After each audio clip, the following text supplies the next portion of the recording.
Ai, sarean zehar nola azten dugun programa hau. Basikoki programa hau berandu heltzen da, nahiko kaskara egiten ari dugu. Egia esan da, zergatik guzti hau. Normalean, hau ostegun ostiraletan grabetzen dugulako igandean prestegoteko eta bar, gaur igandea da, ez daukagu programa grabatuta, igandeko, de hecho, igandea da eta, bueno, badakizue, vale? Gure espazio tempo movidak. Ez dauka programa asteragoaz, zergatik, Euskal Digitaleko erizeindegia bete egon delako aste honetan, gure ekoizle eta laguntzaile Mikel gaixorik egon da, ni gaixorik egon naiz, Borja uste du gaixorik jarraitzen duela. Bueno, bideoa ikusten baduzue, hemen ez dago Borja. Orduan, hartu dugu gaixorik egon ez den pertsona bakarra aste honetan, irrati honetan, dela gaizka, eta ekarri dugu zerbait esatera, ezakit segiko dugun, berri teknologikoak ere gaixorik daude. Segingo dugu gaizka. Ez dakit, programa du zeurea da ez nirea. Vale. Zan nahi dut, hau ez da gaming room. Oso erantzun hori. Zuk esango didazu. Oso erantzun hona. Ikusten eta entzuten duzu, azken programetan, minimoetan, bagabir, bueno, teknologiaren kontuak dire eta... Ez dau berririk. Ez dau berririk. Bideojokoen munduan ez da ere, ez dau berririk. Mesedez, norbaitek egin dezala zeo zer, berdin jat. Reddit, mesedez, sortu beste GameStop berri bat, eta hasi inbertitzen, eta apurtu ekonomia osoa, berdin jat, egin zeo zer, berriak behar dodaz. Bai, horrela gaude eta horrela hartzen dugu zarean zehar berri hau. Gainera este santuan gaudenez, esan dezakegun oberena izango da, que Dios nos coja confesaos. Irratsaio hau Creative Commons aitortu ez komertziala partekatu berdin 4.0 nazioarteko lizentziarekin banatzen da. Horrek esan nahi du gure edukiak nahi beste partekatu ditzazkezula. Informazio gehiago nahi baduzu josareanzehar.eus webgunera.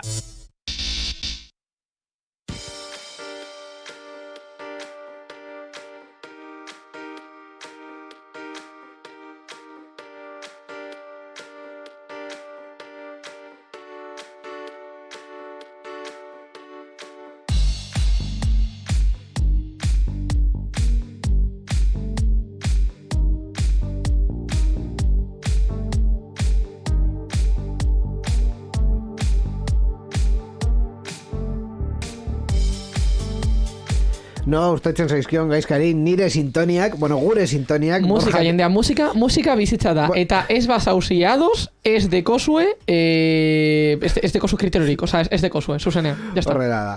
Egia da gure sintoniak osonak direra, eta, bueno, Borja eta biok, nahiko kriterio ona daukagula, musikak aukeratzeko, ez hainbeste aldatzeko, ez ditugula, uste dut, 5-6 denboraldi daramatzagula sintonia berdinekin. Bueno, onak badirez? Bai. Geuk badaratzamaguz, bi denboraldi eginez droparen movida, eta ustu tirugarren bat ongo dela. Orduen, esan nahi dut, ideia hon bat badekozu zergatik aldatu. Hori egia da. En fin, sarean zehar 354 hau, beste sarean zehar batzuk bezala izango da. Hau da, ni aukera bat egin dut, berri batzuk aukeratu ditut, eta kasunetan ez daukagu Borja. A ber, urrengo programan daukagun ja guzti sano. Baina planteamentua... Borja, te queremos. Bai. baina planteamentua berdina izango da, vale? Berri hauen artean aukeratu behar duzu bat, komentatzeko, ez daukagu asko, de hecho, 4 dauzkagu, eta gero ja ikusiko dugu. Ikusiko dugu zer etatzen dan, ikusiko dugu zein igoren movida, ze momentutaraino nahikoak diran. Bueno, egia esan da, 3 berri dauzkat. Bata bikoitza dena. Animen artifizialari buruz hitz egin dezakegu, Nintendoari buruz hitz egin dezakegu, edo Twitter buruz hitz egin dezakegu. Hitz egin aldugu Tximinoari buruz? Tximinoari buruz? Tximinoak esan dau? Ostras! Inigo, mesedes, ezin didazu esan ez dekozula sintonia prest. Badaukat sintonia, baina astu nuen, hau sintoniarekin sartzen zela, gainera, 2 sintonia erabilat ditugu gaur, bata hau izango da, eta bestea gure superheroiarena. Hasiko gara orduan Tximinoarekin. Tximinoagaz! Tximinoak esan du.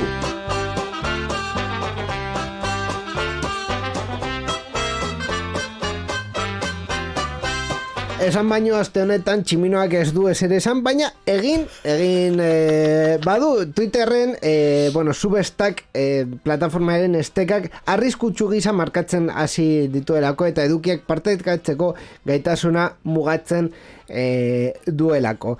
Gainera, sare sozialak murriztu egin du Substack webguneari lotutako eduki batzuk gutxienez bertsiokatu edo atsegin dut gisa markatzeko aukera. Hau da, tweet bat badauka Substack plataformara doan esteka bat, ezin duzu bertsiokatu edo atsegin duzula esan. Aldaketa horiek Substackek notes funtzio berri aurkeztu ondoren etorri da Twitterrek eskaintzen duena nolabait gogoratzen duen zerbitzu bat dela. Neurrea Twitterren oso testuinguru berezian agertu da, errentagarritasuna bilatzen ari delako publizitatearekiko dirusarreak murriztu direlako eta ordainketa arpidetzaren aldeko apostua egin dutelako. Nahiko gaizki doala.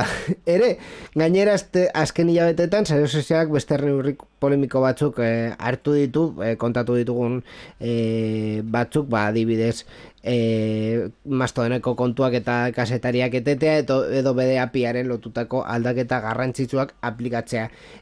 Berriak esaten ez duena, baita ere komentatu nahi dudana, da Twitter Blue movida horrekin nahaste bat egin dute eta ja txek urdina ikusten baduzu izan leike pertsonari ordaintzen ari duela Twitter edo bere momentuan verifikatu bat izan zela. Verifikatua zena orain txeka da dorao.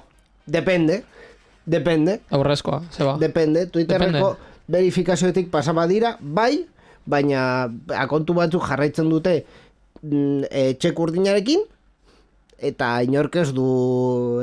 Elon Musk esan zuen, apirilaren batean kenduko zutela aurretik verifikatutak zegoenak, baina ez dute aldatu, ez dute kendu. Inigo, oso txartu iruditzen zait. Hitz egiten ari zara, Elon Muskek egin dagoala ez dakit zer, Twitterregaz eta Substack eta dena delakoa, eta ez dozu esango Twitterren logoa aldatu dela Dogeren logoa gatik? Bueno, es que hori beste movida izan da.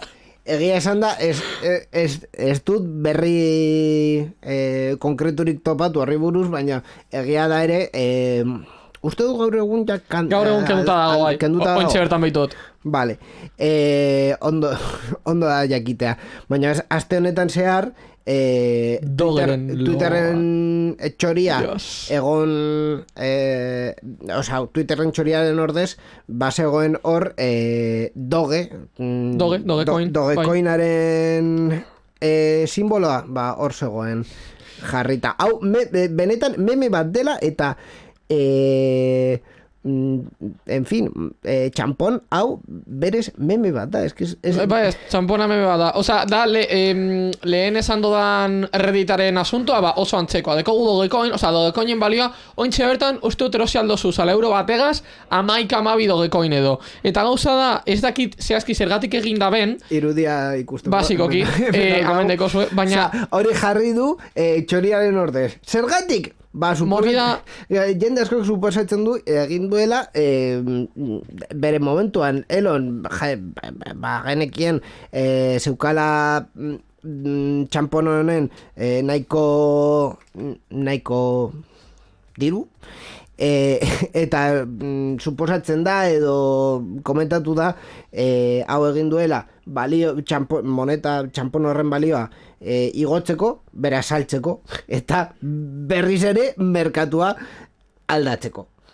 Bai, hori da esan dagoena. Eta de hecho, behitzen badozue benetan balio izan jako izan ere dogeren balioa uste dut iruko iztu dala, zuzenean, ordu batean edo, eta gero jausten jarraitu dau, baina zira batean bere balioa igor da eta oso nabarmenki. Beraz, bere helburua lortu dagoa esan dezakegu, neuk ustu baietz. Ikusiko dugu grafika polit bat, ikusten, ya que estamos. Bai, osea... ikusten dena, azken hilabetean... Ez jarri azken hilabetea, jarri azken astea. Es que azken astean kontua beste moia dauka, baina bueno, azken hilabetean ikusten da, uste dut, astelenean izan zela... aldaketa egin zela, hori, larun batetik astelera, pun! Hemen dagoen saltoa. Zuzenean, bai. Claro, azken eta gero egunetan hau izan da gehienezkoa eta gero ja logikoki jeitxein da, bai. Baina jarraitzen badugu 0,095 ez gauz ni tan mal. Ze behitzen baduzu hortik atzera, zegoan 0,06an eta ia berago. Hori, suposatzen da mugimendu hori izan delako, osea, izan dela honetarako, txampon honi balio gehiago emateko. Bueno, pues yo que sé. Tximinoak egin dau. Tximinoak egin dau. Ez daukago ezer gehiago komentatzeko berri honi buruz. Bueno, zerbait komentatu behar dugu, estela berririk gabe geratzen gara abarbillotuta. Egia da baita bai. Baina esan nahi dut, osea, Twitter se está muriendo eta Elon Musk ekil egin dau. Bai. Ordu, esan nahi dut. Hau ja ez da, bueno, bai, eske kendu dabe plantilla pila bat, etxo plantilla uste dut dagoela lan egiten ez dakit nola aurrera ateratzeko plataforma, porque ez dago moduri plantillarekin plataforma aurrera ateratzea, eta gainera Elon Musk sortu nahi dau Twitter 2.0 eta dena darako, oza, Twitterrekin gertatzen ari den arazoa da, denbora guztian dau Elon Musk aldaketak egiten berria izatea saiatzeko, eta hau da Activision Blizzarden arazoa bezala. Osa, Activision Blizzardekin ez dakite dakizu, supatzu baiet zinigo, dagoala justiziaren trail batean, Microsoftek erosi nahi dagoalako Activision Blizzard, baina hori izan liteke arazo oso handi bat kompetentziarako, basikoki, oza, izango lukelako movida oso handia, gehien bat gainera Activision Blizzardek egiten dagoalako Call of Duty, eta PlayStation baita be nahi dau publikatu Call of Duty, akorduen, como que arazo nahiko itzela, eta dau hori justiziaren trail batean, baina darama trail horretan 8 hilabete, 9, 10, 12 eta me quedo corto, orduen bada berdina, kasu honetan. Osea, Elon Musk dau saiatzen denbora guztian liatzen saiatzen ari da, tximinoak egin dau, hori berria izateko, eta era honetan erabiltzaileak izaten jarraitzeko, eta bla bla bla. Baina goratzen dozue, por cierto, hori esan genuanean mañana se acaba Twitter, ikusten dozuenez, ez da ala gertatu. Ez, hombre, azkenean hain tamaina handia daukan eta gainera ez dago lako alternatibari plataforma horretara. O sea, ez dago Mastodon, que no, es que hori da precisamente esan nahi dozuana, o sea, ez dau alternativa benetan erabilgarririk aldaketa horretara, porque Mastodonen izan bar dozu servidore bat, baina servidore horrek ezin dau kontaktatu beste servidore batean dagoen erabiltzaile bategaz, baina o sea, Mastodon ez dau ondo planteatuta Twitterren alternativa les. Mastodon plataforma les ez dut ditzein goren inguruan porque ez dakit, porque ez dut erabili. Baina alternativa les ez dau ondo planteatuta. Ez Mastodon ez beste asko atera direla izatez, Twitter ilegingo da, orduen etorri geure plataformara, baita bez da oso ondo planteatuta. Orduen, ondo planteatuta dagoen bat agertzen danean eta benetan erabiltzaile ikasu egiten diona eta benetan erabilgarria dena Twitterren alternativa les, orduan, erabili egingo da, eta Twitterrek gauzak pizkat txarto egiten baditu, posiblemente erabiltzaile asko galdu egingo ditu. Baina momentuz, hori ez da gertatu. Orduen, zer gertatuko da Twitterrekaz? Bakarrik tximinoak daki. Ba bueno, eutxiko diogu tximinari bere tximino gauzak egiten, beste gai bat hartuko dugu. Pues tximinoa baita be, baina bestea. Dauzkagu bien artean, adimen artifiziala edo Nintendo. Adimen artifiziala, tximinoa baina bestea. Vale, adimen artifizialari buruz, benetan bi berri dauzkagu, alde batetik, bueno, eskaera bat sortu dela guztiok entzun dozuela, baina guztiok. Bai, bueno, nahiko famatu egin dena, bueno, adimen artifizialeko esperimentu handiak eteteko, eta tximinoa que tximinoa toki guztietan dago, tximinoa da. Bueno, Elon kasu honetan Steve Wozniak jantajin eta beste batzuen artean bat egin dute adimen artifizialarekin egindako esperimentu handiak aldi baterako geldiaraztea helburu duen eskaera honekin gizartearentzat izan ditzaketen arriskuengatik. Konkretuki, berri hau idatzi zenean 1.100 pertsona gehiago adimen artifizialeko laborategiek GPT-4 baino indartsuagoak diren adimen artifizialeko sistemen entrenamendua berehala eta 6 hilabetez gutxienez geldiaraztea bilatzen duen eskaera sinatu dute. Eskaera honen atzean adimen humano lehiakorra duten adimen artifizialeko sistemen garapenak sortzen duten kezka dago, batez ere gizartearentzat, usten baitute sistema horiek garapena ez dela plangintza egokiarekin egiten ari. Aldi berean edo berean ere kontatu behar dugu Italiak debekatu egin duela ChatGPT sartzeko aukera. Konkretuki, Italiako erakunde arautzaileak garante per la protezione dei dati personali ataskatu naiz, barkatu. Ikerto eta ondorio estatu zuen ChatGPTek bere pribautasun legeak urratzen zituela erabiltzaileen datu pertsonak prozesatu eta biltzean. Legezko justifikazioik gabe eta bezeroei bilatzen dituen datuen berri eman gabe. Hau da, hau beste gauza ezberdina da, vale? Ez da ChatGPTek egin alduen movida dela eta baizik eta datu pertsonaren tratamendua dela eta gainera esaten du berriak chatbotak ez du adina egiaztatzeko sistemarik, hau da ezin diozu esan 18 urte baino gehiago edo gutxiago dituzun. Que literalmente da kasilla bat eta bete aldau nahi duen edonork, neurekatua baita ben, nahi badau. Baino ez dauka, eta adingamentzako informazio desgokiaren eginpean jartzen da. Osa, nahi dut, badauz ere web ez oso fidagarriak ez ditudala aipatuko, baina danborraren adibidez. Bateriarena. Galtzen da, zinigo, baina berdin dio.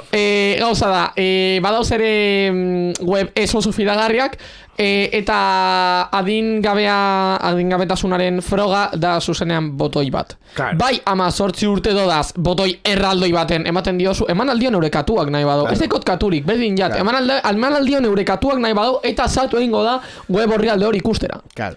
Azken finean, movida honekin hildo bat irekitzen ari da, Italia ChatGPT zalantzan jartzen duen lehen herrialdea, izan ere Europako beste herrialde batzuek, nora Frantziak, Irlandak eta Alemaniak pribautasun legeak betetzeari buruzko informazio gehiago eskatu dute.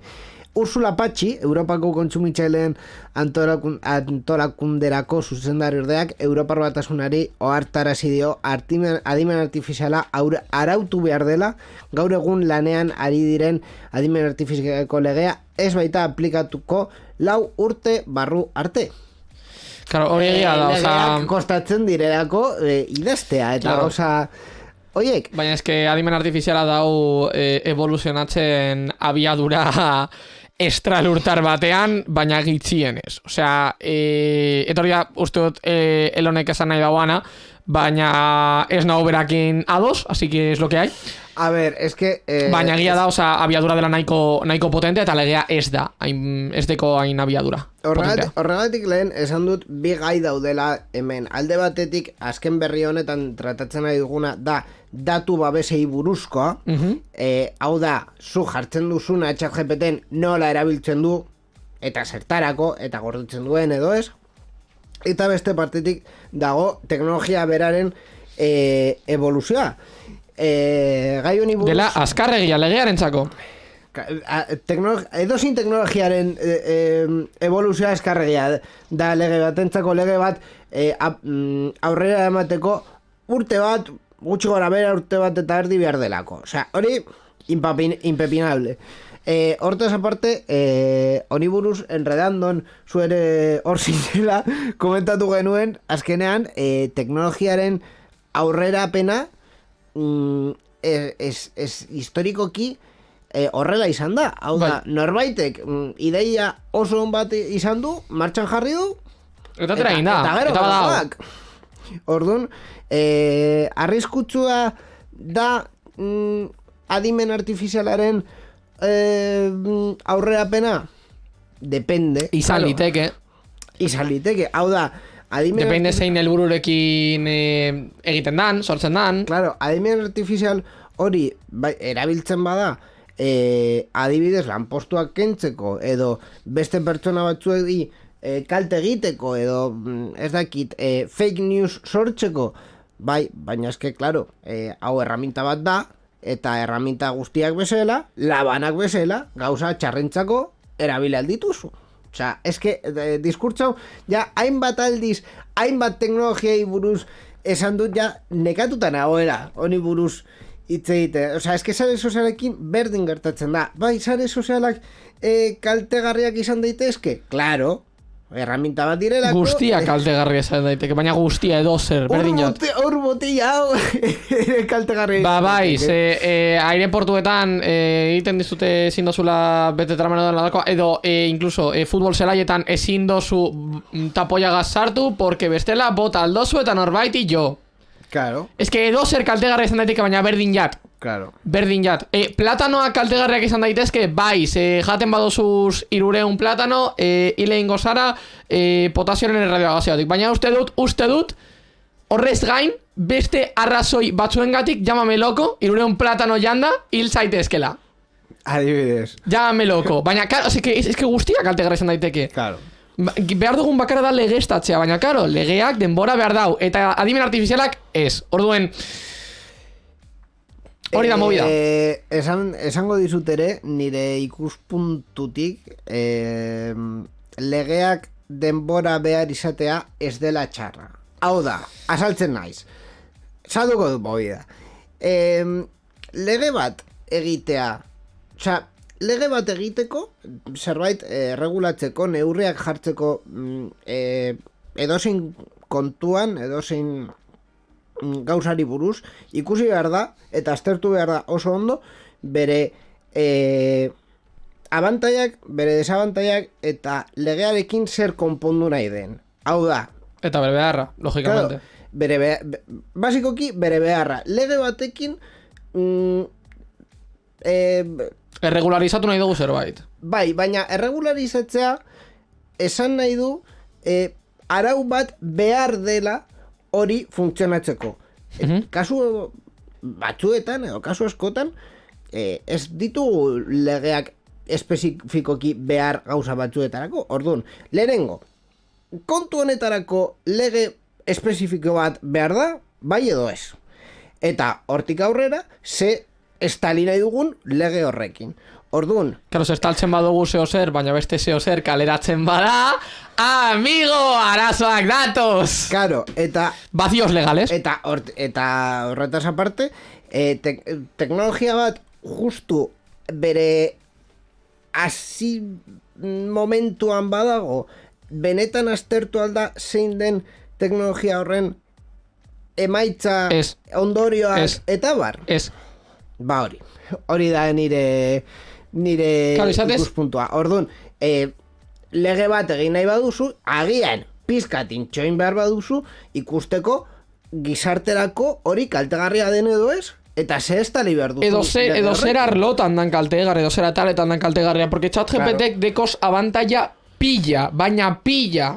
realidadean. Baina, klaro, badekoz ere, hainbat arazo edo hainbat kalte egin daitezkenak. Ez egingo dituenak, baina egin daitezkenak. Eta izatez baita be, sortzaiek saiatu dira horiek estaltzen. Dekogu geneukan hasieran dan mobidarena, dan zela ChatGPT, baina filtrori gabe. Orduan izatez ChatGPTek deko moide bat eta da murrizten dagoala ematen dizkizun erantzunak. Orduan, zeu galdetzen badiozu, nola hil aldodaz 15 pertsona labana bategaz, ez dizu erantzungo, logikoki.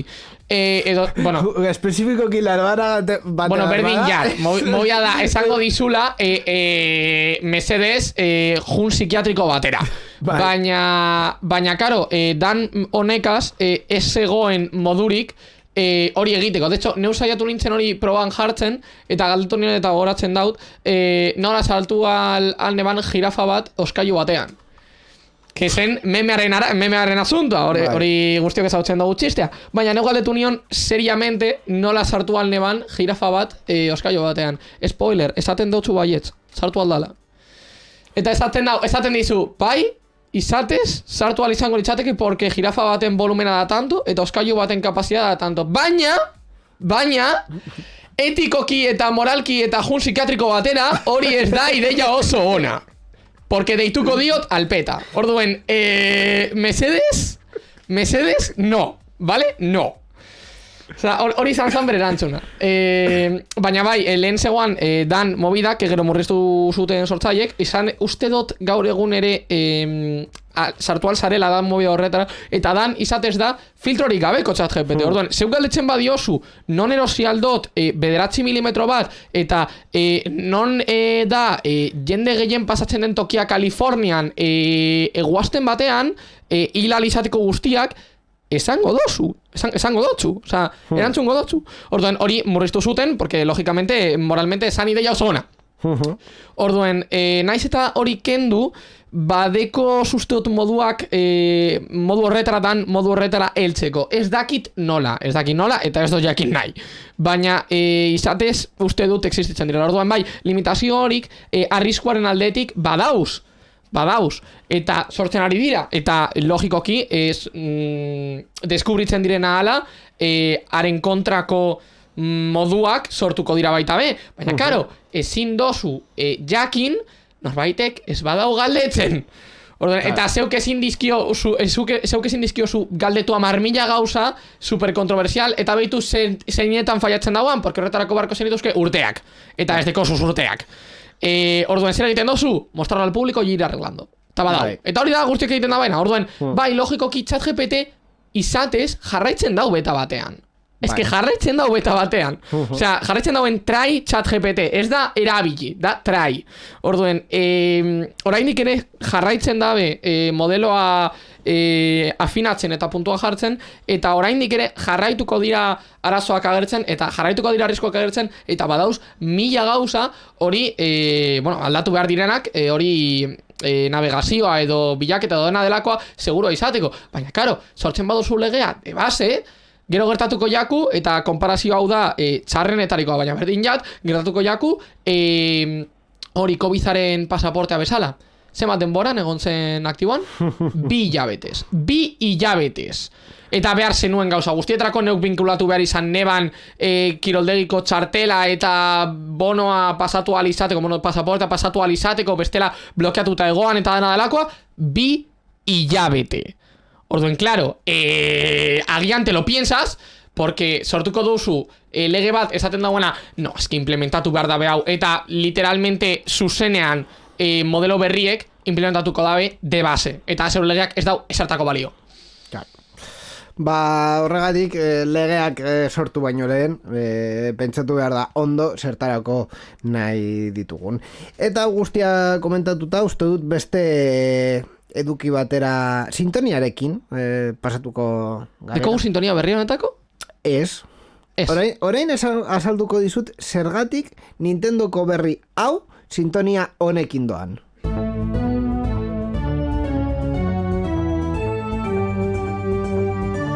Europar Batasunaren berria. Sarean zehar. Gaizkaren aurpegi hori, da basikoki ez duelako ulertzen zergatik Europar Batasunaren berria Nintendoren berria dela. ¿Hau ez da gu berriko musika? Por cierto? Europako himnoa? Vale. Buah, me he ido muchísimo. Tono, es que tonoak zeukan egu berriko pinta bat, pero que no puedo con ella. A ver, es que abesti hau berreginda dago. De hecho, sintonia hau Netbarnerrek egin zigun, eta da Ode to Joy deitzen den pieza, chiptunen. Bueno, pues Susana, pero prometido, uste neban zela egu berriko abesti batena. O sea, es que sonatzen jat pilla bat, baina de escucharla urte guztietan, eta realidadean que ba, o sea, ez dut entzuten inoiz. Egu berriko zer? Egu berriko musika, musikaren antza ematen eustala. Ideiarik bez. Europako himnoa da, ¿vale? O sea, esto es guai. Bueno. Ursula von der Leyen, un saludo. Musu bat. A ver, movida da.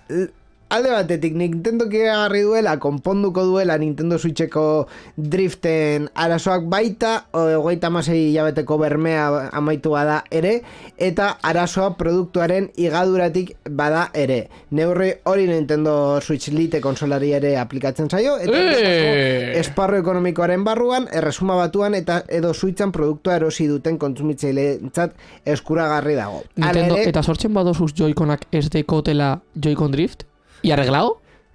Nahiko... nahiko zaila da baita movida hori konpontza, baina bueno. Entzun, dekot lagun bat, zeukala Joy-Con Drift, esan eman, bidali barko dizkio Joy-Conak Nintendo hori kentzeko tabar. Literalmente, no coña, erosi eban AliExpress bitartez, lau joystick, es que sobratzen zaizkio bi, lau joystick, euro bategatik edo, aldatu zizkion manualki, ez ditu arazorik izan laburtetan. Horrela da. Hala ere, konpainia japonearrak agintearen doako konponketa baztertzen duen baldintza batzuk esarri ditu, txorra batzuk dira. Hala nola, Nintendo fabrikatzen ez dituen osagarrien erabilera edo ustekabeko kaltea. Zergatik hau da Europar Batasunaren berria? Hau ofizialki ez da esan, ez da kontatu. De hecho, Nintendo ez du prentsa ohar bat eman edo azalpenik eman, bakarrik bere resuma batuko soporte webunean jarri du paragrafo hauek eta punto. Orduan, ofizialki Nintendo ez du ezer iragarri, baina Europako Komisioak bai esan du Twitterren haiek kontaktatu dutela Nintendo hau konpontzeko eta zerbait egiteko arazo honekin, eta azkenean haien arteko akordioa hau izan dela. Orduan, ofizialki ez, baina extraofizialki Europar Batasunaren berria da hau. Ez extraofizialki hau berria zan duela urte terdi. A ber, gaurko berria konkretuki da garantiaz kanpo eta 36 hilabete hoien kanpo eskatzen baduzu ere onartuko dizutela. Hori da aldaketa. Eta realidadean lehen ere. Baina, bueno, es que hori da gauza, oza, Europar Batasunak esan da vuestro oficial que Nintendo que ez dagoelako ezer esan, eta Europar Batasunak ezer esan baino lehen, baita be Nintendo que seban ezer esan, eta horrela esan. Orduen. Claro, ez zuen ezer esan, baina egiten zuen, bueno, es bai, claro. Claro, es que Nintendo que esto zu esango, bidali Joy-Conak neuk aldatuko ditut guztiz doan, porque claro, bidalketa prozesuak koste badeko, aldaketak koste badeko, eta bidalketa prozesuak koste badeko, eta zeuk ez duzu ordainduko, porque zeu jada ordaindu duzu Switcha. O sea, que Nintendo berak bere Joy-Conak drift izatea, bera arazoa da ez nirea. Orduen, claro, ulertzen dozunez, pues a Nintendo no le interesa. Baina, claro, zeuri bai. Claro, ez aio interesatzen hau ezagutzea. Edo ezagutaraztea, hau eto esan da. Basikoki. Baina bai, jendea, o sea, pintxau nere kamera. Zeure Joy-Conak drift badekote, esan dau bilatzen joriren Joy-Conak edo mando berriak edo bla bla bla bla bla bla bidali Nintendoni eta berak doan aldatuko ditu y palante, ya está. O sea, eta ez badau egiten, le denuncias. Solucionado. Ondo esan da. Es que caso, Nintendo. Ondo esan da. En fin, ordu erdi baino pizka bat gutxiago daukagu oraindik betetzeko. Segin dezakegu ordu erdi honekin. Pues deko tiderik, bez, dekogu titulol, baina titulolak deko bere denbora, eta ez da gehiegi. Orduen, ez deko tiderik, bez, haure zeure programa da, zeuk esango doztazu. Bueno, egia esan da, bi gauza... Deitu Nintendori, galdetu ninguran. A ver, Nintendo, vale. Vale. Venga, vale, agur. Zer esan dute? Zer esan dabe? Oso ondo guzti. Perfecto. Bueno, Perfecto. Bitxorra da, utzi ditutor eskututa, a ber, zerbait egin aldugun honekin. Eta, bai, beste behin ere, aukera emango dizut. Bat formula edo pandemia. No, pandemia no. Pandemia no. Bat formula. Ba. Vale, orduan, jarraitu behar dituzun pausuak hauek dira. Hor daukazu, barkatu. Kontatzen ari zara, Inigo. Esteka horretan ez zara sartu behar, egia esan da, hobeto errezago jarriko. Kontatzen ari zara, Inigo, monitore honek, portatiren monitoreak, dekola tiering burrada bat, eta ez dakit zenbateko latentzia dekon honek, orduen. Bueno, ez dakit. Bueno, a ver, egin hau mugikor bitartez, bestelan. Irudia behar dudalako gure ikuslei vale. Erakusteko zer egiten ari dugu. Bueno, pues ez dote zer ikusiko. Horretan, hor daukazu bat formulako semaforo mota bat, vale. Erronka erraza da. Zure erantzun denbora frogan jarriko dugu. LOL player nas, orduen movida. Zenbat tardatzen duzun semaforoa itzaltzen denetik, hau Drive to Survive izango labeditz bezala. Bestapenen denbora zenbateko da. Egiten duzun arte. Osea, izango direz 50 milisegundu edo hogei. Como mucho. Ez dizut kontatuko momentuz. Vale, perfecto, va, let's go, let's fucking go. Baina mugikor bitartez egin barko neban, como tal. Ez, ordenagailuan. Gero mugikor bitartez egin go. Ez, ordenagailuan? Ba. Klik egin behar duzu, vale. A ver. Itzalten dira orain. 2-4 bat segundo. Burrada bat, básicamente. Vale, claro, oberena izango ditzateke ni ere froga egitea. Egin ezazu froga, baina karo, zeure monitorak ez dautiei. Venga, va, eta ezak zenbateko denbora dekozu narratoi eta pantai artean. Nire ordenagailuak dauka de todo, satierin eta guzti. Venga, va, ba, Inigo. Ne baino txarra egiten badozu, farri ingo got, Ai, what? Saltatu naiz. Inigo, mesedez. Nulo. Amonestación, Amar segun. ¡Toma! Egia esan da praktikarekin. Ba, zaiatuko berriz. Eta gero ingo mugikor bitartez. Baina zaiatuko berriz, ba.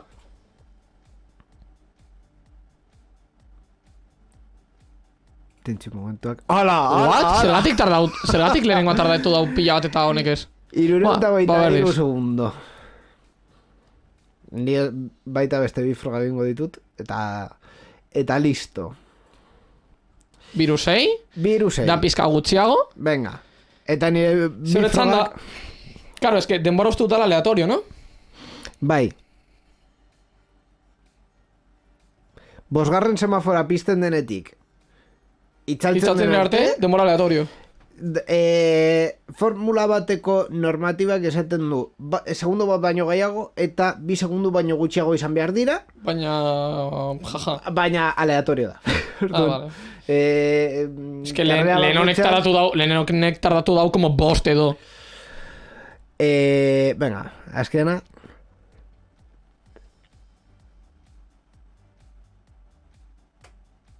Tensión. Ba, nire... Ganador absoluto. Bilau sortzi da. Ganador absoluto. Ba, webune hau famatu eginda, eta... Baina famatu eginda ikusi nebalako neukere baita be bat. Ikusten zan Verstappenen denbora, eta Verstappenek egiten eban denbora batean, eta gero urrengo traian egiten zegoen 0-0-0-0.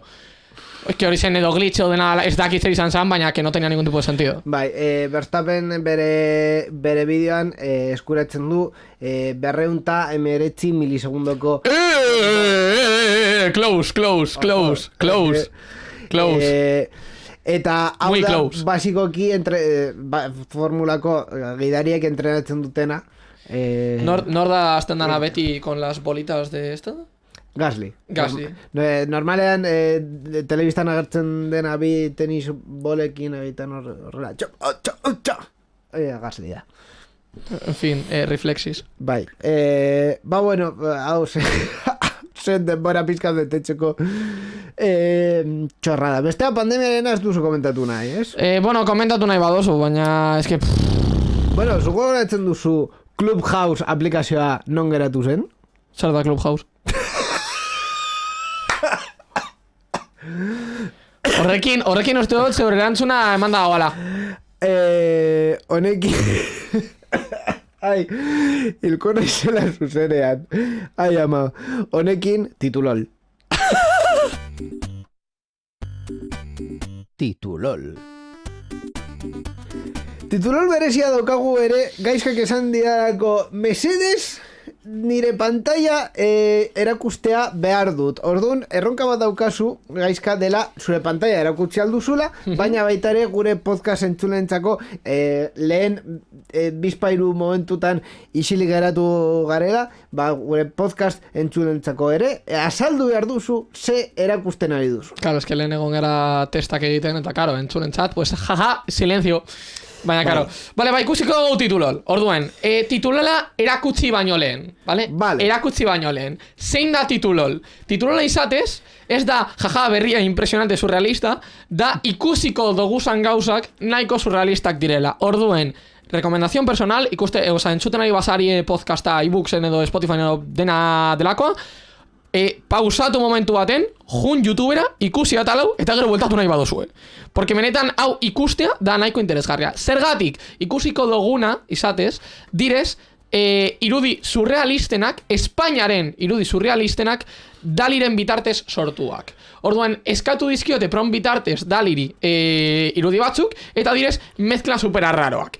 Ze motatako mezkla superarraroak, orain bai, pintxauko dugu pantalla, eta ikusiko dugu lehenengoa, esaterako. Zer da hau? Menina gigantesco. Ahí está, orduen, botako tatzena. Osea, adibidez dekogu, menina erraldoi bat, Madrideko zentroa apurtzen, Velázquezen bitartez. Ostras, óleo sobre lienzo. Sortuta, óleo sobre lienzo, zehazki. Orduen, onelako gauzak ikusi aldo zuez. Osea, ze hostia dau, ez dakit. Ez dakit baina gustatzen jat. Orduen, hau da lehenengoa, dekoguz 10 ikusteko. Vale. Adibidez, bigarrena. Hau da Leoi, baina zombi pandemia baten. Sarturik. Vale, ondo, venga. Izatez direz nahiko realistak, Osea, hori da... Bing herramientarekin eginda, ez da? Hora gertzen da... Usteo baietz, bai. Bingen ikonoa. Bai, zuzenean. Fake Spanish Aesthetic, hori da Twittera kontuak egin dagoena. Adimen artifizialekin egin dako irudiak dira. Hau zer da? Hau da Felipe biren... Ustutela, Felipe. Jartzen daubean. Felipe biren armada Londres erasotzen, baina irabazi egin izan balu. Vale. Ahí está. Bai, armada invenciblea. Vale. Bai, eta hemen ikusten dugu. Gero dekogu beste hau. Zer da hori? Zer da hori? Oiek pandak dira. Segovian mapatxeak. Vale. Mapatxeen ejerzito bat, baina Segovian. Vale. Urrengo. Cositas. Segiago dekogu, la casitos en paella. Eta hau... Espainiarekin zedu erlazio. Paella valenciana, Íñigo Mesedes. Bai. Arroza gauzekin, bai. Arroza gauzekin. Venga, gehiago. Ze gehiago dekogu. Bai, dekogu Pamplonako San Ferminak, baina kapibarekin. Pamplonako San Ferminak baina kapibarekin, Inigo. Kapibara bitartez. Eta honena da, adibidez, ikusten dozuela, bueno, aurpegia ez da lo mejor de lo mejor, baina ze hostia da, hau? Eta eramaten dituzten sombreroak? Ez dakit zehazki zergatik, baina kapibara. Vale. Que dirudite más new que kapibara, baina bueno, kapibara. Jarraituko dugu. Dekogu baita be, adibidez, hau, Sagrada Familia, baina desertu baten erdian. Ondo. Zehazki. Eta, baina, lasai, porque gruak baita be dauz. Bai, claro, es que Sagrada Familia... Sagrada Familia grua gabe ez da ezer. Hombre, por favor. Sagrada Familia bukatu behar da momentu batean, edo beste. Eta, gero badekogu beste bat, dala Madrideko ondartza. Begira. Madridek esteko ondartza, oin bai. Oin bai. Hori da... Madrideko ondartza. Erregen palazioaren... Bostu baietz, erregen jauregi esan liteke, bai esan liteke. Bai? Eta, ustuta hau dara azkenetarikoa. Don Quijote. Ahí está, Don Quijote, baina Quentin Tarantinoren bitartez. Ole! Tal cual. Ole. Dali aurpegiak egitea esaio son de mate. Hori egia da. Baina, bueno, oye, saiatzen da. Alegintzen da. Adimen artifizialei orokorrean aurpegien gauza ez dute oso ondo. Eta ino ustut dekogula beste bat, uste dot, dekogula azken bat. Zer da hori? Tamames, baina Goyaren... Zela Goyako kuadro batean. Hau, zer da. Gaur nire anima kanporatuko dute, verdad? Es que ez dut ulertzen, hau. En fin... Eta hau izan dazkena, bai. Hau izan dazkena. Bai, nire arridura sortu duzu azken irudi honekin. Entzun berri duzunari buruz hitz egin nahi? Zure iritzia jakin nahi dugu. Idatzi ezaguzu Twitterren gure erabiltzailea, sarean zehar da. Gure Twitcheko emanaldietan ere parte hartu eta zure iritzia eman dezakezu programa egiten dugun bitartean. twitch.tv/sarean zehar. Gainera, zure ekitaldiaren edo ideiaren berri eman nahi baduzu, posta elektronikora idatz diezagukezu info@sareanzehar.eus. Sarean zehar, zure mezuen zain.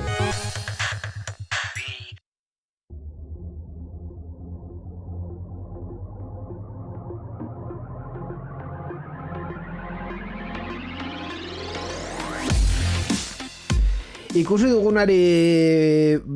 berri dugunari buruz hitz egin nahi baduzu, hau da, Ramon Tamamesen irudiari buruz hitz egin nahi... Edo kapibarak San Ferminetan. Ez, konkretuki Ramon Tamamesenari buruz, mesedez ez idatzea kontonetara, ez dugu ezer gehiago esango pertsona edo irudi horri buruz. Eta esango dugu beti... Baina kapibaren inguren bai. Kapibaren inguren bai, agian bai, baina irudi hori ez. En fin, hau izan da, gaurkoz sarean zehar... Inigo dauji impactado. Bai, ni erdildarago, nire ohera joan nahi dut, momentu honetan, osea, eske, mesedez, bai da zue ibuprofeno bat eta lotara noa, de verdad, ez nago ondo ni gaur. Baina, bueno, dena den, programa aurrera eraman behar genuen, eta... Eta la izan da, eta la egin dugu. Eta egin dugu. Gainera egin dugu, beti bezala Mikel Carmonari esker, berrikuspen teknikoan dagoena, baita gaizkari esker berriak komentatu duela hemen zerbaiti buruz hitz egitearren, eta baita ere eskerrak eman behar diogu erratietan dauden teknikari eta ikospin taldeeri programa honen emisioa, hau ez da oberena izan, baina programa honen emisioa ere posible egin dutelako. Urrengo sarean zehar ja maiatzan? Barkatu, Maiatzan, Inigo? Baina, si apirian gauz, ja da. Askoz murgilduta izango da, eta espero dugu berri gehiago izatea komentatzeko, a ber... No. Gutxi gora bera, berotzen dela hau... Elon Musk, egin zeo zer. Elon Musk, egin zure zirkua, egin zeo zer, tio, benetan. Zerbait behar dugu. Osa, bakarrik dakizu payasoaren egiten eta ez duzu payasoaren egin. Pasatu gara... Elon Musken berriak ebitatxagatik ja, eske dagoan bakarra edo balio gaitu. En fin, esan dakoa gaizka eskerrik asko zeuri, eskerrik asko entzulei ere, urrengo arte, agur.